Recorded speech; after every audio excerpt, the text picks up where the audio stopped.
They didn't try to fine us. They tried to evict my 15-year-old daughter from her own home because she drew a chalk portrait of her dead mother on the driveway. Not on their sidewalk, not on HOA property, our driveway. But apparently sidewalk chalk is now classified as domestic terrorism in Riverbend Crossing, or at least that's how our HOA president, Meredith Voss, acted when she marched over like she was serving a warrant. She had her designer sunglasses, a navy blue blazer with shoulder pads that could stop a pickup truck, and a water bottle in hand like it was holy water for blasphemy. 1 minute Ava was kneeling, putting the final touches on a butterfly near her mom's hair, and the next, Meredith was hosing down the face of the woman I loved for 20 years like she was cleaning bird poop off her Tesla. That was the moment everything changed. The chalk didn't start the war. It was just the line they weren't supposed to cross. If you're watching from anywhere with an HOA, comment below. You need to hear this. Drop a comment below and tell us where you're tuning in from, especially if you've got an HOA breathing down your neck. If you love true-feeling stories full of twists, justice served hot, and just the right dose of HOA ridiculousness, go ahead and hit that subscribe button, because tomorrow's chapter, it's wilder, louder, and trust me, what's coming next will have you yelling at the screen. Don't miss it. That morning started quiet. I was in my home office doing what I always do, writing code for Boeing's nav systems and sipping reheated coffee that tasted like burnt guilt. Ava knocked gently, holding the chalk box like it was an urn. "It's Mom's birthday," she said. "Can I draw something for her?" Now, you'd think there's only one right answer to that, but I still hesitated. Ava hadn't touched chalk since Dana died 2 years ago. That was their thing. Sidewalk sketches in the sun while I mowed the lawn, pretending I didn't hear them arguing over shading techniques. I nodded and told her I'd watch from the window. What she drew, it wasn't art. It was a resurrection. Dana's face, soft and warm, outlined in pastel colors, surrounded by butterflies and flowers. At the bottom, Ava wrote, "Forever in our hearts." I hadn't cried in months, but something about that moment, neighbors stopping, Henry Crane choking back tears, Irene Calderon handing Ava lemonade, it hit me like the wind after a funeral.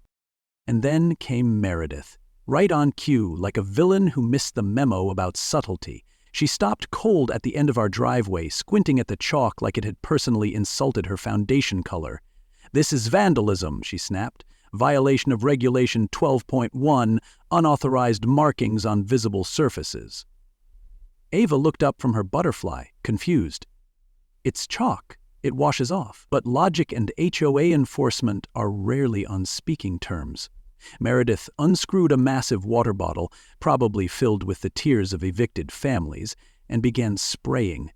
Dana's eyes blurred first, then her smile, then the butterflies. Ava dropped to her knees, crying, trying to block the water with her arms. "Please stop. That's my mom." I charged outside like every dad who's had enough of bullies. "What the hell is wrong with you?" I shouted, standing between them. Meredith, clipboard in hand, smirked. "Rules are rules, Mr. Preston. If you have a problem, file a formal complaint." And then she pulled out her phone and started taking photos. Not of the art, of our mailbox, our fence, our home. That night, after I cleaned the last streaks of blue and pink from the driveway, Ava sat in her room like a statue. She didn't speak, didn't eat, just stared at the box of chalk with her mom's name still smudged on the side. That's when I made a decision. I wasn't just going to push back, I was going to dig. I started reading HOA bylaws like they were a murder mystery. I found out that Regulation 12.1 was more of a suggestion than a rule. I also found horror stories. Other families who'd been pushed out over lawn height, mailbox color, even Halloween decorations. And suddenly, things started making sense. Why Meredith had been taking photos of our property. Why she always hovered when I mowed the grass. Why she once asked offhand if I was attached to this lot. I wasn't living in a neighborhood. I was living in a leveraged buyout plan. And Ava? She was just collateral damage. At 7 a.m. the next morning, I opened our front door and froze. Bright orange notices were plastered across every visible surface like the house had contracted some legal disease. One on the door, two on the windows, one even duct-taped to the mailbox. Notice of violation, immediate action required. Ava Preston, age 15, was officially banned from all common areas of Riverbend Crossing for public disturbance and defacement of shared property. The letter ended with this gem: the Preston family has 14 days to vacate for repeated covenant infractions. And just like that, my daughter was labeled a threat, not because she broke something, not because she hurt someone, but because she hurt someone, but because she remembered her mother in color instead of silence. That's when I knew this wasn't about chalk. It was about control. And Meredith Voss was about to learn that you don't evict a grieving teenager and expect her father to go quietly. You want to fight? Fine. But I fight with facts, with fire, and with a file folder so thick it makes lawyers cry. Do you ever get threatened by a contract that looks like it was forged during lunch break on a Staples demo printer?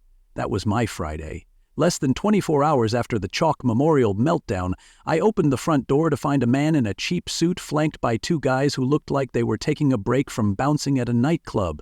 Vice President of our HOA, part-time notary and full-time ego, smiled like he was selling me a timeshare I didn't ask for. "Morning, Mr. Preston," he said, handing me a manila folder like it was a peace offering. Inside was a so-called voluntary agreement, saying we could avoid additional fines if we agreed to vacate within 30 days, waive all legal action, and, get this, not discuss the HOA in public again. Ava apparently had committed a pattern of destabilizing behavior. They really tried to evict my daughter with a Word doc and a smile, but something about those signatures? They looked too perfect.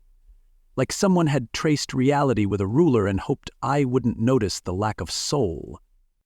I told Doug and his two goons to get off my porch before I forgot I was raised right. He laughed, called me dramatic, and said I was making this harder than it needed to be. That's HOA language for "we're used to getting our way." As they left, I noticed Elaine Park, the HOA secretary, standing across the street. She looked nervous, like a woman caught between a lie and a conscience. As soon as Doug's black sedan turned the corner, she walked over, slipped another envelope into my hand without a word, and whispered, "Check page 3. Then she turned and walked away like someone who'd just turned state's witness in a mob trial. I took the envelope inside, heart pounding. Page 3? It was the same eviction document, only this version had notes in the margins, handwritten, and highlighted in yellow was a clause buried in HOA bylaws. Any vote affecting property ownership required a 75% majority from homeowners, not just board members, and 30 days notice. No meeting, no vote, no warning. But 5 matching signatures. Funny thing about clones, they can't hide from magnification. I wasn't a lawyer, but I was a systems guy. Patterns, logic, code. And this smelled like copy-paste corruption. I called Rachel DeWitt, a real estate attorney recommended by Henry Crane, who apparently had a cousin evicted last year over offensive garden gnomes. Rachel showed up in jeans, reading glasses, and an attitude like she sued people for breakfast. I liked her instantly. We sat at the kitchen table, spread out every document, and within minutes she was nodding slowly, the way surgeons do when they find a tumor but know exactly how to cut. "These signatures," she said, pulling out a magnifying glass from her bag like she was about to crack open a Cold War case file, "are identical, digitally cloned. Someone scanned a real one, then copy-pasted at different angles." She pointed to pixelation that shouldn't exist in a true pen stroke. "What you have here, Mr. Preston, is document fraud.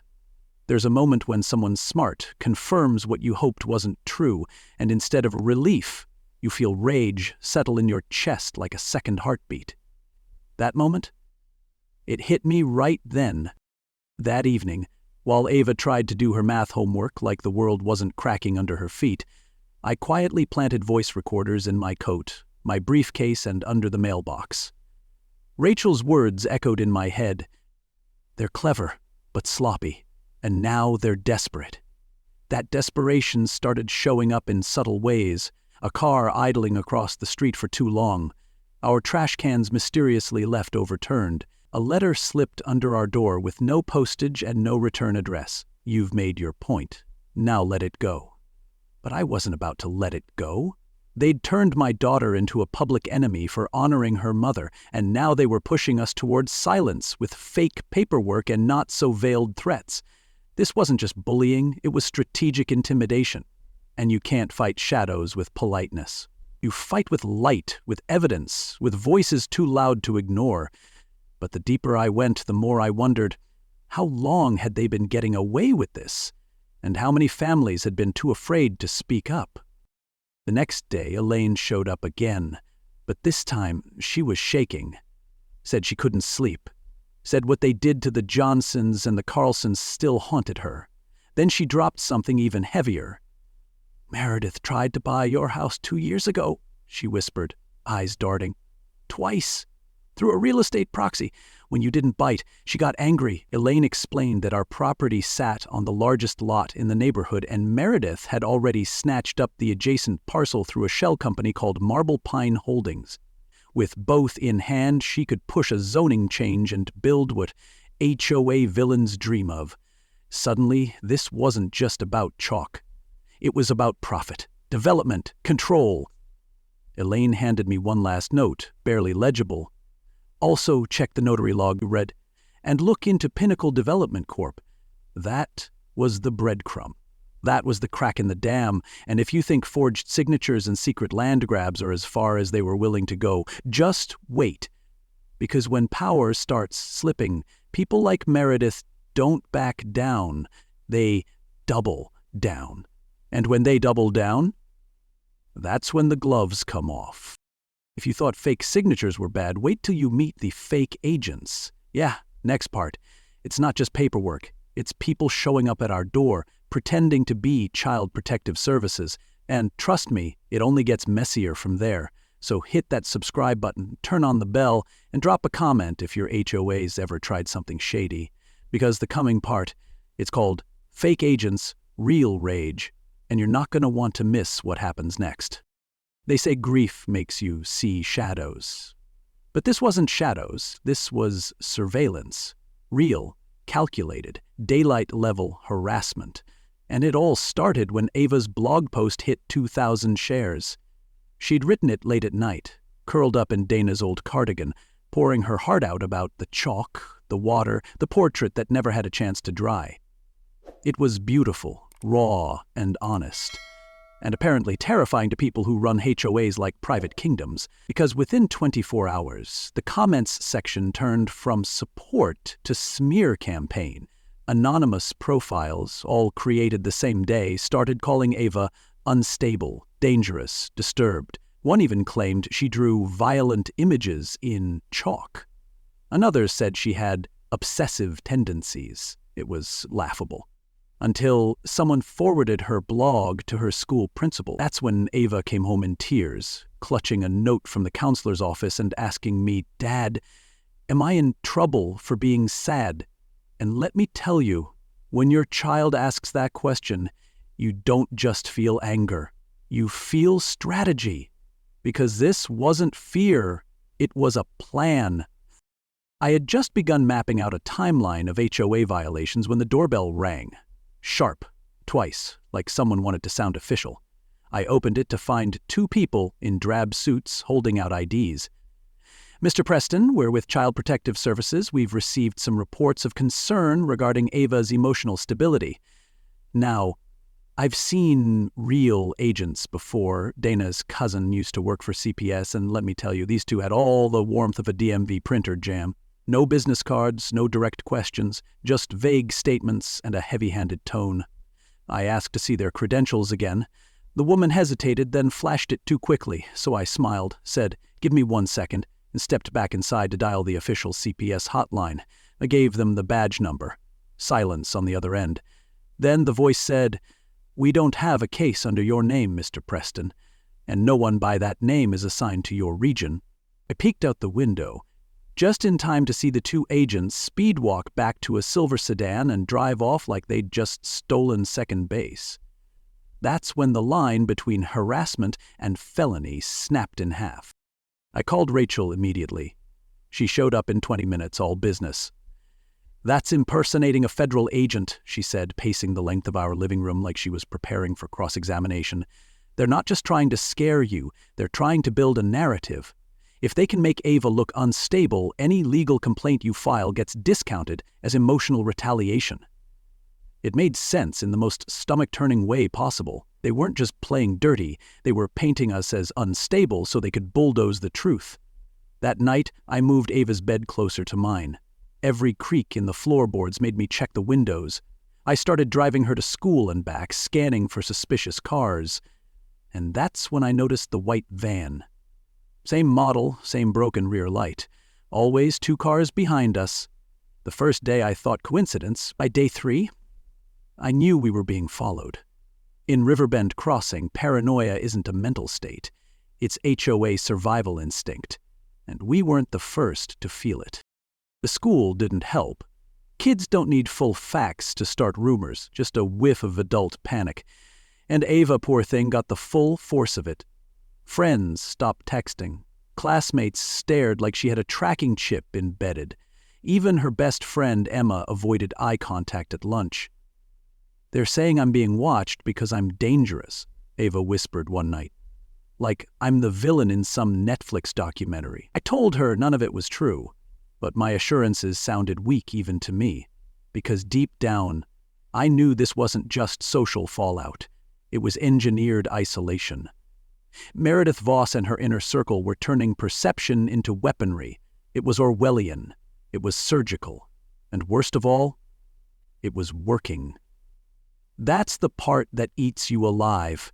Not the noise, but the silence. The way people look the other way while your kid drowns in a rumor they never asked for. The HOA didn't just want us gone, they wanted us erased. One whisper at a time. Rachel warned me that the next phase might not be legal. "They've already impersonated agents," she said. "That means they've crossed the line from policy to criminality. You need to start recording everything. Every conversation, every car, every attempt to contact you or Ava." So I did. I wired up my house like I was running a CIA sting, and sure enough, 2 days later, another envelope arrived. No return address, just one line typed in block font. "You're pushing too hard. The girl's not worth it." That was it. No threat, no demand, just a reminder that they were watching and believed they could make us stop with intimidation and implication. But what they didn't understand was that this girl, my daughter, wasn't just worth it. She was the reason I still had fight left in me. And she wasn't just a kid with chalk anymore. Thanks to their efforts, Ava Preston had become public enemy #1 on a street named after a tree. And the storm? Oh, it was just getting started. There's a sound you never forget, the screech of tires, the sharp thud, and the kind of silence that doesn't pause. It punches. Ava had gone out to grab her bike from the garage. I was draining pasta in the kitchen, thinking maybe, just maybe, we'd have a normal evening. Then I heard it. That unmistakable sound of a car hitting something it wasn't supposed to, followed by Ava's scream. I dropped everything and ran outside. Her bike was twisted under a dark sedan already speeding off down our quiet, tree-named street. Ava lay on the pavement, gasping, her arm bent in a way arms aren't meant to bend. Her jeans were torn, her knees scraped, and I swear to God, I felt time split in half, before the hit and after. And right there, in the middle of Riverbend Crossing, my daughter became a target in what had clearly become a war. Tom Bradley, Henry, bless him, was already running over. "I saw it," he said, breathless. "That car aimed for her. Didn't even slow down." He had his phone in hand. "Got partial plates." We waited for the ambulance in a haze of adrenaline and disbelief. Ava was conscious, but in pain. "My arm, Dad. It really hurts." It wasn't just broken. It was mangled, but all I could think was, this wasn't random. It wasn't reckless. It was planned. And if they were willing to run over a kid to shut us up, then the HOA had officially traded rule books for hit lists. I called Rachel, I called the police, and within 2 hours I was on the phone with the FBI. When I told them about the fake CPS visit, the forged documents, and now a hit and run involving a minor, they didn't ask if I was exaggerating. They asked how soon they could meet me. By the time agents arrived, Ava was in a hospital bed, her arm casted, her legs bandaged. But her eyes? They were wide open and burning with something new. Not just pain. Purpose. She asked for her laptop. "Sweetheart," I said, "can we just rest?" But Ava shook her head. "They tried to shut me up, Dad, so I'm going to speak louder." And that's how her next blog post was born. Typed one-handed, fueled by anger and stitches, she titled it, "When They Try to Run You Down." It wasn't just a story, it was a declaration. She wrote about fear, about pain, about seeing the front grille of a sedan inches from her face and realizing someone meant to erase her, not just her drawing. She ended the post with a line that still echoes in my chest. "They erased my chalk, they erased my peace, but they will not erase me." That blog hit 100,000 shares by sunrise, and suddenly the neighborhood war became national news. The FBI wasted no time. Agent Naomi Reese, sharp as a scalpel and 10 times more precise, stepped into the hospital room like she was walking onto a battlefield. "Mr. Preston, your daughter is now a federal witness. So is your case." She wasn't rattled by the HOA angle. She was intrigued. "This isn't the first time we've heard about overzealous associations," she said. "But the impersonations, the fraud, the hit, that makes it federal." I didn't ask what took them so long. I was just glad someone with a badge and a brain finally gave a damn. By nightfall, Ava had security posted at her door. Our home was flagged for surveillance, and the Preston family was placed under what they called protective watch. A fancy phrase that really means you made the enemy nervous enough to make them sloppy, and sloppy villains eventually get caught. Or so I hoped. I wish that's where it ended, but no. Just as Ava was falling asleep, high on pain meds and surrounded by balloons from neighbors brave enough to care, I got a text. No name, no words, just a photo. Taken from outside her hospital window. Ava in bed, eyes closed, cast propped on a pillow. The message came seconds later. "Drop the FBI complaint, or next time won't be an accident. You have 12 hours. I stared at the screen like it was a detonator. Then I showed Agent Reese. Her face went pale. "We're escalating your case to witness intimidation," she said, already on the phone. Within minutes, the hospital room had 2 federal agents standing guard, and our family was officially moved into protective custody. But even with badges and protocols and surveillance, one thing was clear. This wasn't just a property fight anymore. This was a full-blown operation. And someone somewhere had just made one last very stupid mistake. They'd threatened a father with nothing left to lose, and a daughter who refused to disappear. If this story hit home, or if you know someone who's been bullied by an HOA or had to fight for their kid, send this video their way. Don't keep the lesson to yourself. Share it with a friend who needs to hear they're not alone. And drop a comment below. What do you think of Ava's story so far? I read every word, and your voice matters here just as much as hers. Elaine Park looked nothing like the composed HOA secretary she used to be. That morning at the cafe, she was sitting in the corner booth, shredding napkins like confetti, mascara smudged, eyes darting like a guilty witness in a courtroom drama. "Thanks for coming," she whispered, voice hoarse like she hadn't slept since the sedan incident. "They're going to kill me for this. But I can't keep quiet anymore." She slid a thick envelope across the table. Not dramatic at all, right? But inside that envelope was the kind of information that makes people disappear in movies. Fraud records, fake signatures, HOA kickbacks, and ties to something called Pinnacle Development Corp. And suddenly, all those late-night threats and quiet neighbors started making sense. Meredith hadn't just been running Riverbend Crossing. She'd been flipping neighborhoods like real estate pancakes across 3 states. I didn't know whether to be impressed or nauseous. Probably both. Elaine confessed everything. It started in Arizona, then Colorado, then Nevada. Same playbook. Get on the board, bully families out with violations, buy their homes through shell companies, and flip for profit. Her voice cracked. We made millions. I thought it was just business. Until Ava. She said Meredith had become obsessed with our property, especially after I turned down her anonymous offers. And Ava's chalk portrait? That was the match in the gas tank. She called it a test, Elaine said, tears running down now, a final push to break your family. I asked her why she was telling me all this now. She looked me dead in the eye and said, because I watched a child get run over and my conscience woke up. I didn't know whether to hug her or wire her up, so I did the next best thing. I nodded toward my lapel, where a federal-grade mic was humming quietly. Because I wasn't just sipping coffee, I was working with the FBI. And the trap was set.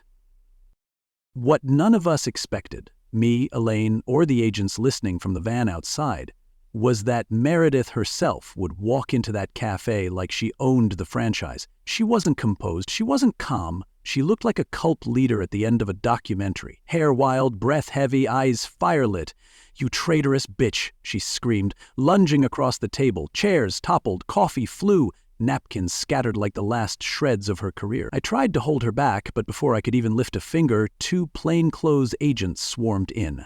Meredith Voss, our high and mighty HOA queen, was face down on the floor, wrists cuffed, mascara mixing with linoleum. And right behind her, Doug Slater, trying to sneak out with a muffin in his hand and panic in his eyes. They got him, too. Irene Calderon, bless her tech-savvy soul, was already live-streaming the whole thing from the pastry counter.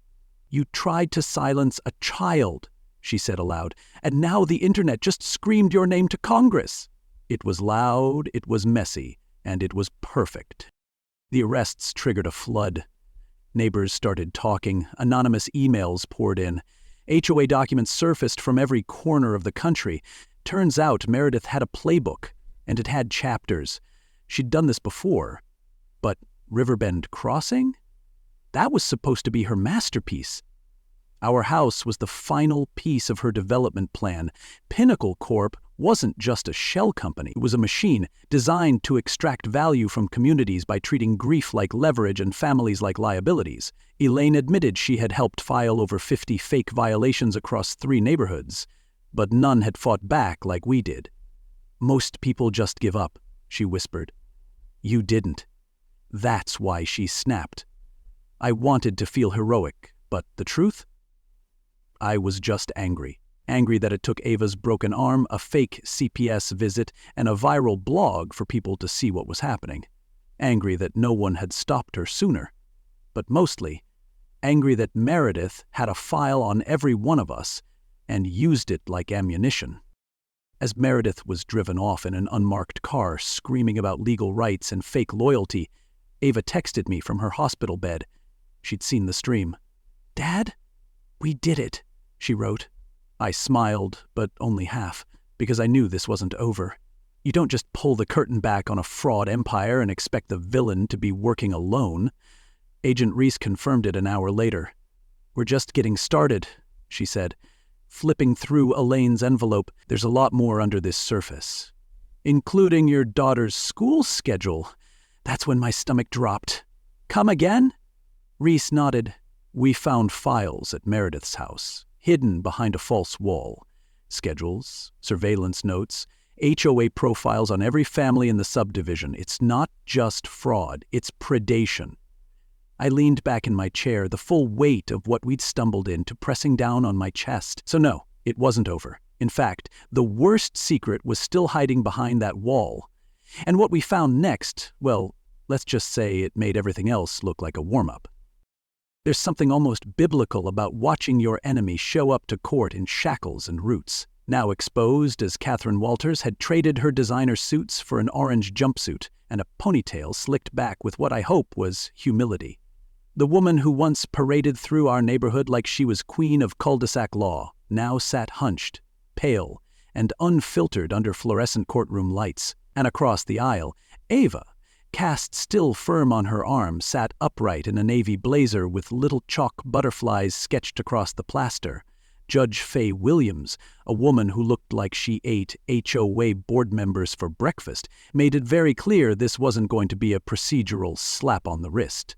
"We're not here to argue over sidewalk chalk," she said. "We are here because a child was nearly killed, because a neighborhood was weaponized, because power was abused in plain sight."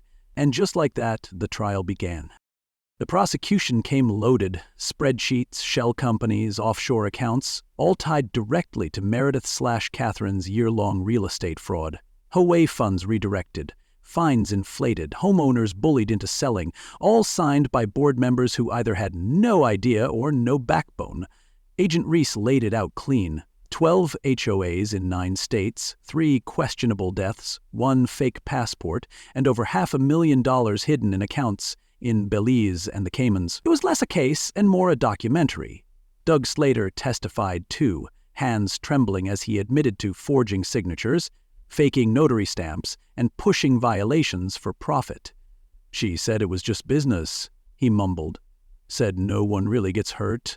The silence that followed that line? Heavy enough to bend steel. But it wasn't the data or the money that turned the tide. It was Ava. She walked to the stand in silence, cast resting gently on the rail, jacket sleeves rolled up so the courtroom could see what had become of her arm, now signed by kids, neighbors, strangers, a rainbow of chalk messages. "You inspired us. Color beats cruelty. Art wins." She began quietly. "My mom used to tell me art is how we stay human, that when words fail, you draw. When you can't speak, you color." Then she looked directly at Meredith. "You tried to erase my mom's memory with a water bottle. You tried to erase me with a car, and now you want to erase the truth with excuses." The defense objected. The judge overruled, and Ava finished with a whisper that landed like a punch. "You didn't break me. You became my canvas." Even the bailiff looked misty-eyed. If the courtroom had a soul, Ava painted it back in. Meredith didn't testify. Her lawyer tried a last-ditch character plea: stress, pressure, bad influences. But it fell flat, like trying to sell ice in a snowstorm. The jury took 3 days, but the result wasn't a surprise. Guilty on all counts. Wire fraud, racketeering, conspiracy, assault on a minor, impersonation of federal agents, and witness intimidation. 25 years, no parole. For 12, restitution to every victim. Lifetime ban from any HOA involvement. As she was led out of the courtroom, Meredith turned to Ava one last time. Her lips moved, but her voice was drowned by the sound of justice clicking shut. Ava didn't flinch, just turned to me and said, "Let's go home, Dad. I've got a driveway to clean." Funny how healing can sound like a to-do list. 2 weeks later, something extraordinary happened. Without any flyers, meetings, or mandates, our neighbors gathered on a Saturday with chalk buckets and open hearts. Irene Calderon called it Ava's Chalk Day. Kids sketched dragons, parents wrote thank you messages. One grandpa drew a mural of his late wife. Ava's cast had just come off, but she joined, drawing a single butterfly at the center of the street, surrounded by the words, "She tried to erase us, but we wrote our story in color." It was less a protest and more a poem. A living gallery born from resistance. And just as Ava finished her drawing, someone tapped her on the shoulder. It was the judge. "Miss Preston," she said, "that testimony will stick with me for the rest of my career." Ava smiled, then did something no one expected. She turned to the camera crew, because of course there were camera crews now, and held out a piece of chalk. "If anyone else has ever been silenced," she said, "this one's for you." And that's how it ended. Or maybe, how it began. Because the HOA didn't win. The fear didn't win. The fake fines, the forged signatures, the water bottle, they all got washed away in color. Ava didn't just survive, she became a voice for kids, for neighbors, for every person who's ever been told they're too small to matter. And Meredith? She may have built an empire on threats, but all it took was a 15-year-old girl and a box of chalk to bring it down. So if you ever find yourself up against someone like her, someone who hides power behind rules and silence, remember this: even a driveway can become a battleground. Even chalk can leave a permanent mark. And as I stood there next to Ava, watching the chalk dry in the afternoon sun, I realized something. This story wasn't about HOA corruption. Not really. It was about the quiet power of people who refused to stay quiet, about a teenage girl who turned grief into courage, and a father who decided that love meant never backing down, not even from a clipboard army in pressed khakis. It was about community, about truth, about what happens when one person says, "Not this time." Ava didn't win because she fought back. She won because she didn't let them turn her pain into silence. And that's something worth remembering. Because the world is full of Merediths, people who bet on fear, who think power is permanent and silence is compliance. But this story proves otherwise. It proves that your voice matters, that truth still has legs, that justice may walk slow, but when it shows up, it kicks down the door. Ava's cast is gone now, but her impact, it's etched in chalk across sidewalks, in blog posts, in policy meetings, and in the hearts of families who finally found the courage to speak up. She didn't just reclaim her driveway, she redrew the line between fear and freedom. So if this story meant something to you, if it lit a fire in your chest or made you think of someone who's been pushed too far, don't let it stop here. Share this video with a friend who's facing the same kind of quiet injustice. Drop a comment and let us know what part hit you hardest. And if you believe in stories that speak up, fight back, and bring the truth into the light, hit that subscribe button so you don't miss what's coming next. Because this channel, we tell stories that leave a mark. And we write them in chalk so the rain can't erase them. Now, I've got a question for you. Yeah, you. What kind of story should we take on next? More HOA nightmares? Corporate takedowns? Justice served in places nobody saw coming?